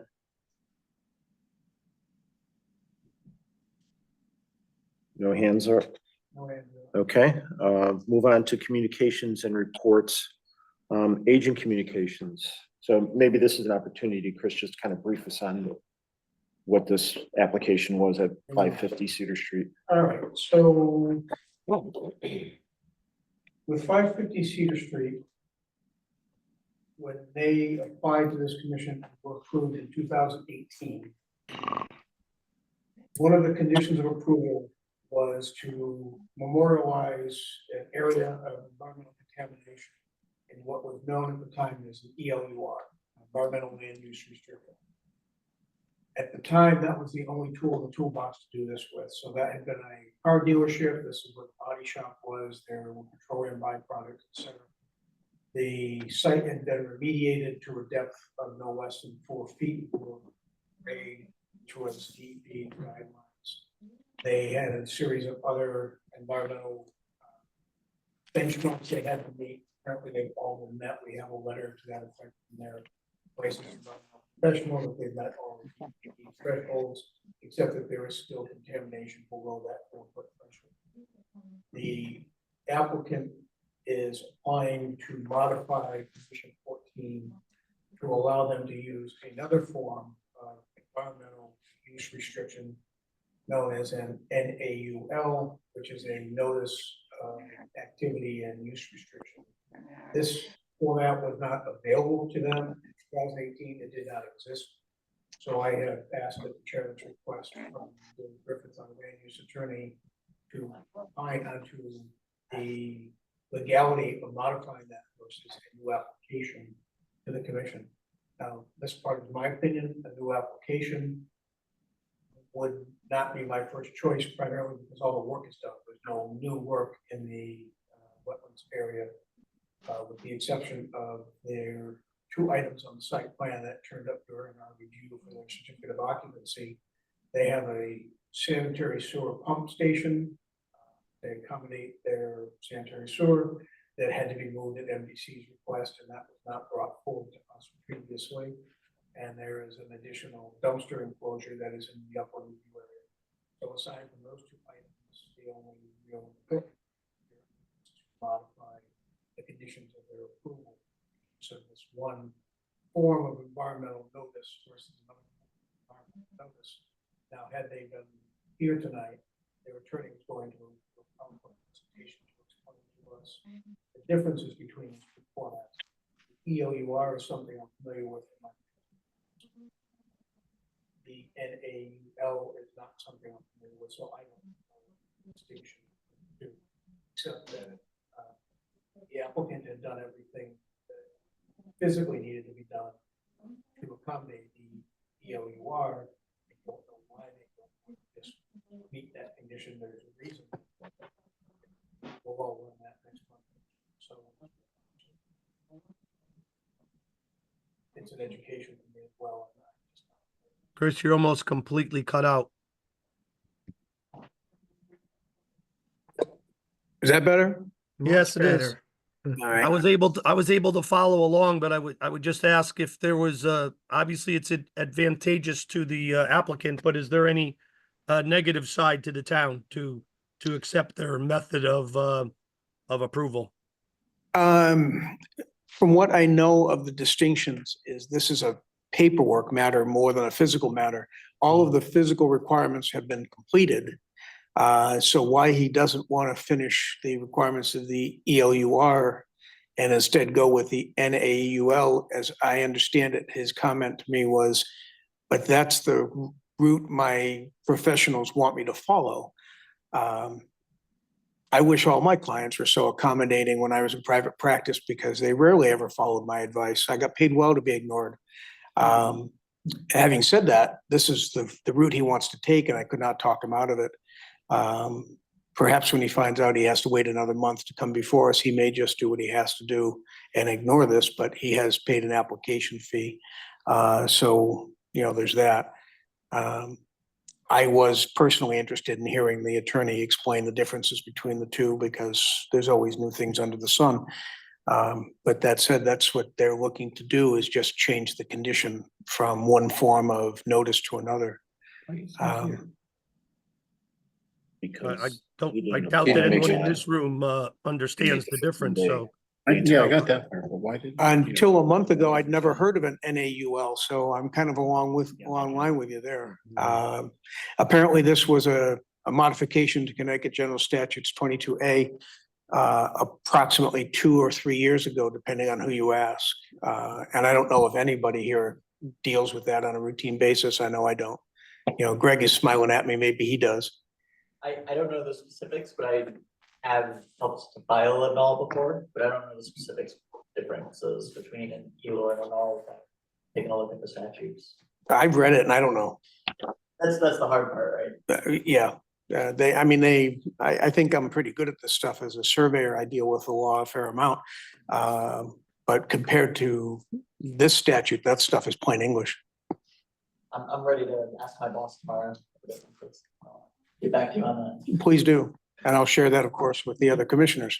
And I had asked Chris to put this in front of the town attorney, just because normally when we get an application for a modification to an application or a modification to a permit, it's usually something physical, buildings being moved or a little bit of pavement or something like that. This is a request to change a condition on a process.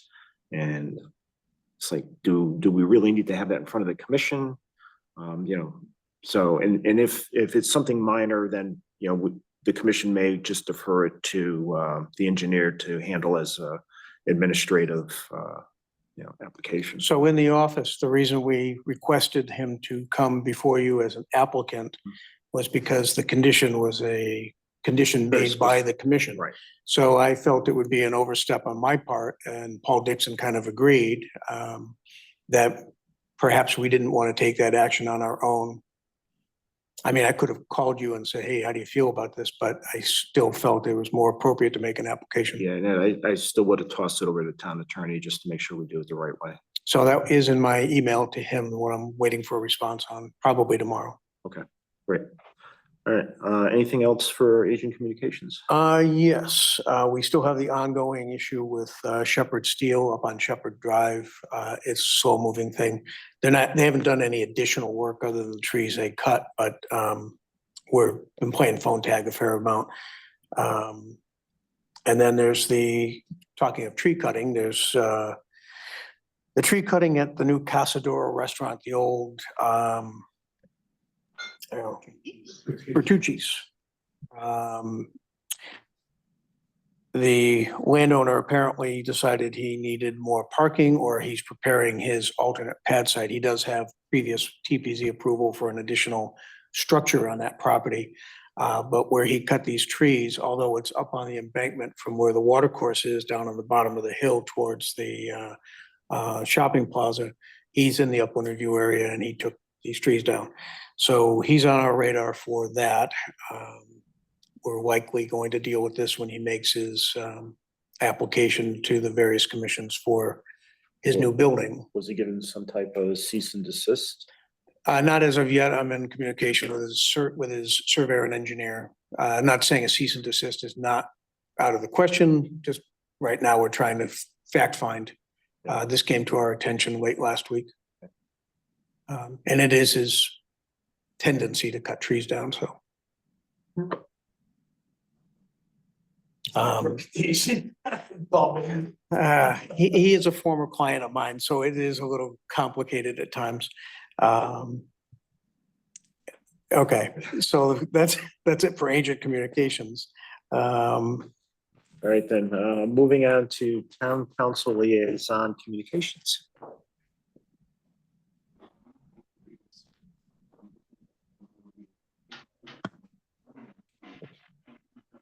I know Deputy Mayor Rada is on the line. You want me to start, Deputy Mayor? Either way, it doesn't matter. Excuse me, I don't think we have a lot to discuss. The cultural district and what else did I have? What was I thinking of? Well, I'll start. I've got some notes here on the cultural district, but since you're the expert, you can, weigh in. We presented it to the town council, and as part of the requirements for establishing, we talked about the cultural district with you previously. There will be a required public information meeting. It's going to be on February 4th at 6:30.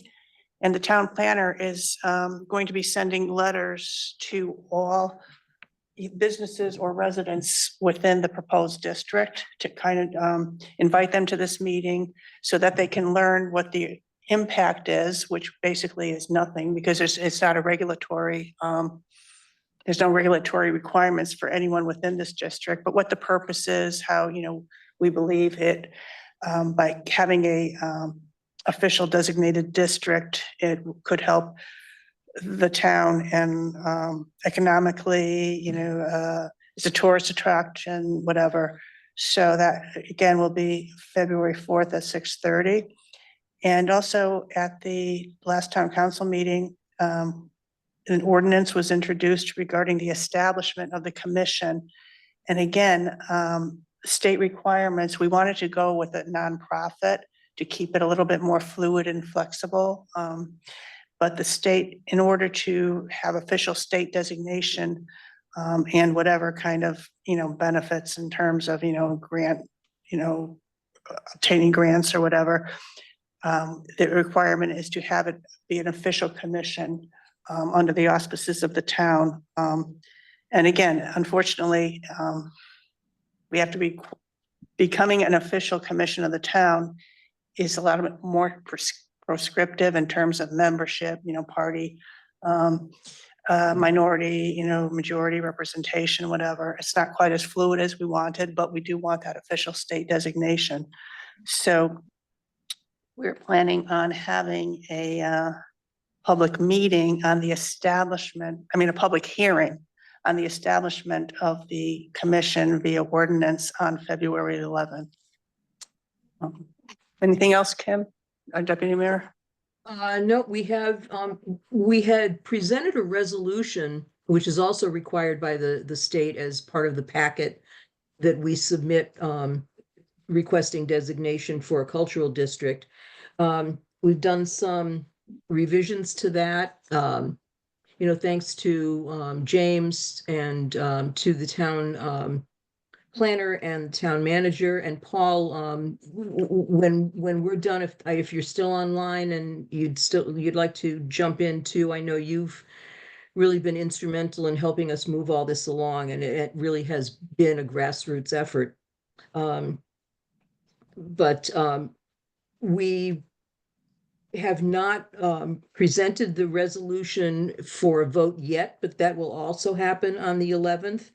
As Councilor Budrako said, the public hearing on the ordinance will be February 11th. And then at just immediately after that, at our town council meeting, we will present the resolution establishing or proposing to establish a cultural district and an ordinance, and then voting on adopting the ordinance to create a cultural district commission. So, we're looking forward to this. It's still not a fait accompli. There's still other things that are required, including a group of folks from the state to come and actually do a walking tour and conversations with some of us that are involved. But we can let you know what's going on as that unfolds. Is Paul still with us? Is there anything that he would like to say?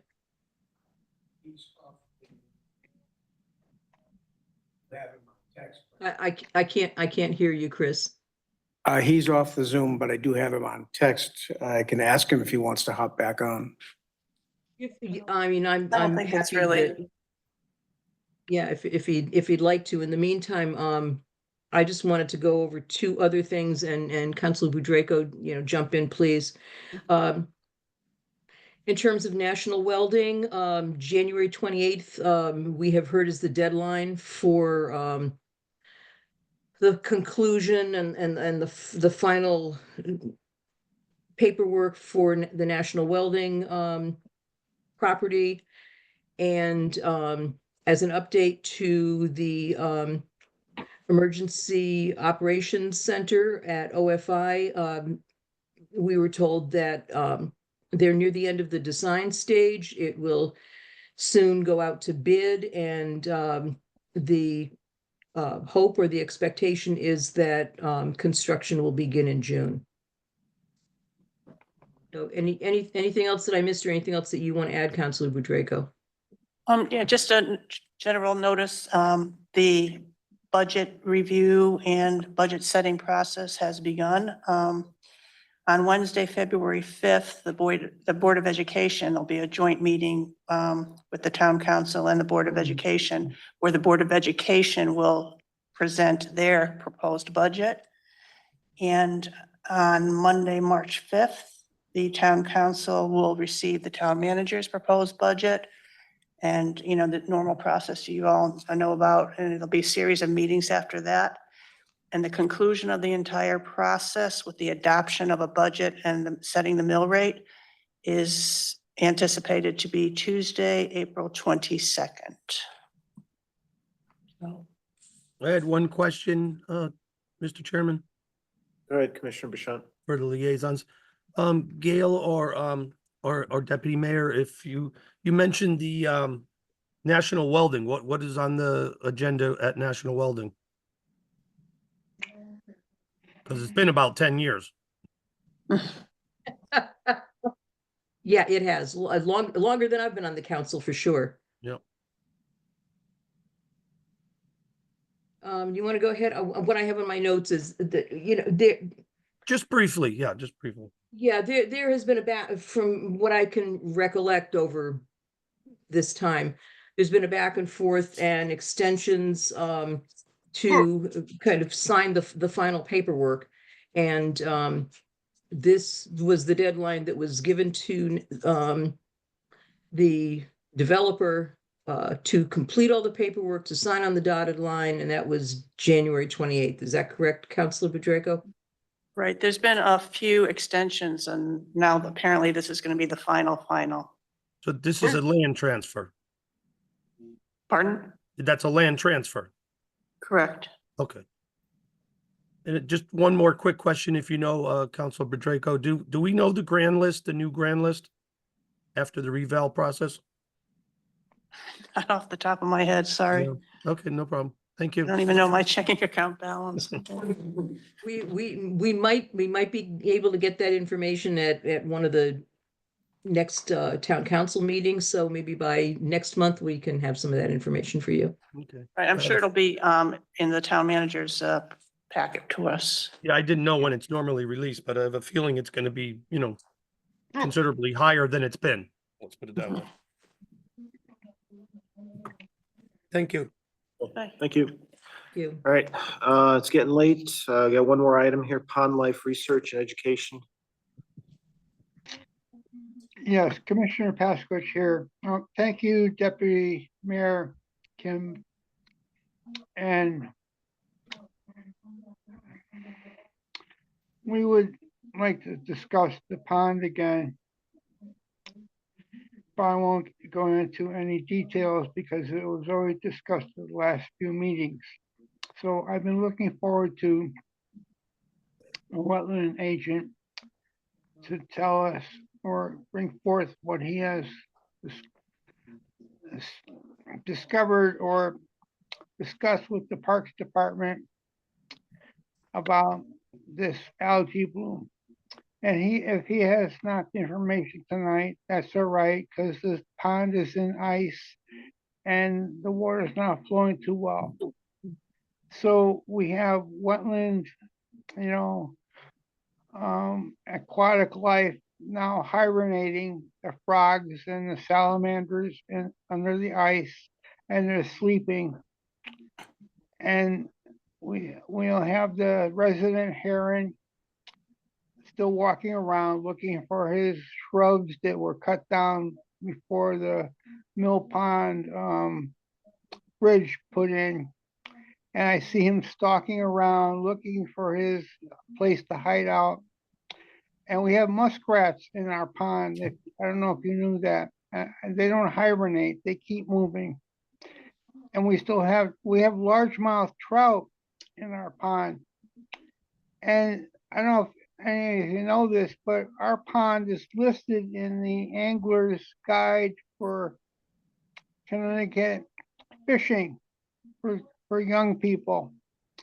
So obviously I'm persistent on this because I want our pond to be clean and continue to be clean so that our anglers can fish and also be safe around the water body that we maintain.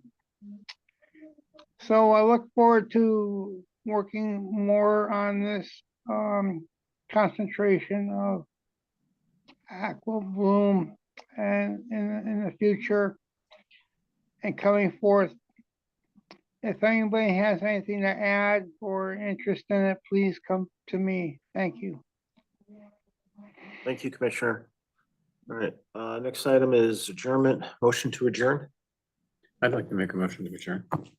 Motion from Commissioner Wilmette, second. Second. Second from Commissioner Ellis. All in favor, say aye. Aye. Aye. Aye. Thank you. Have a good night. And thanks again for your participation. Good night, everybody. I'd have you.